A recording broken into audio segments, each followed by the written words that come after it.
Good morning, it's Tuesday the 23rd of September. My name is Munira and welcome to our daily market bites.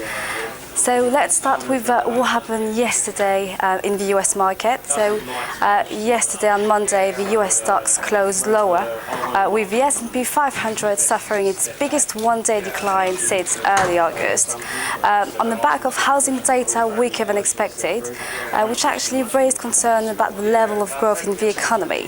The Dow fell 0.6% to 17,175 points. The S&P 500 lost 0.79% to 1,994 points, and the Nasdaq dropped 1.14% to 4,527 points.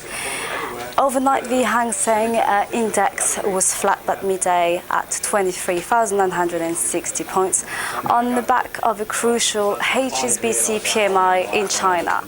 Investors were indeed relieved about the modest expansion of the Chinese economy, which actually raised hope in the economy recovery.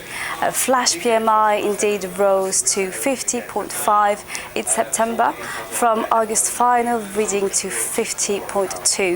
And 50 point being actually the level separating growth in activity from contraction.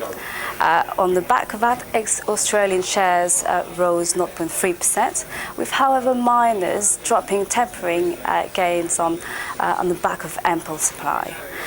In the currency space, we have the dollar, which is actually taking a breather at 108.74 yen after a 6-year high of 109.46 last week. Euro is actually hanging on at $128.47, having been at its lowest level since July last year at $128.14. The Australian dollar is actually edging up to 89.13 Australian dollar. In the commodity space, we have the gold, which is actually inching to $1,290, which actually reaches its lowest level since January on Monday at $1,208. The Brent crude bounced 26 cents to $97.23 a barrel on the back of this better than expected PMI flash data in China. Copper bounces from its 3-month low after Chinese data. And in the equity space, we have in Tesco, actually that closed yesterday, lost 9% and is actually down 1.67% at 200p. And actually the company said today that Alan Stewart will join the firm as Chief Financial Officer from Tuesday, rather than the previously announced date of December 1st. Other shares to watch is actually Shire, which is down 6% at 49.21.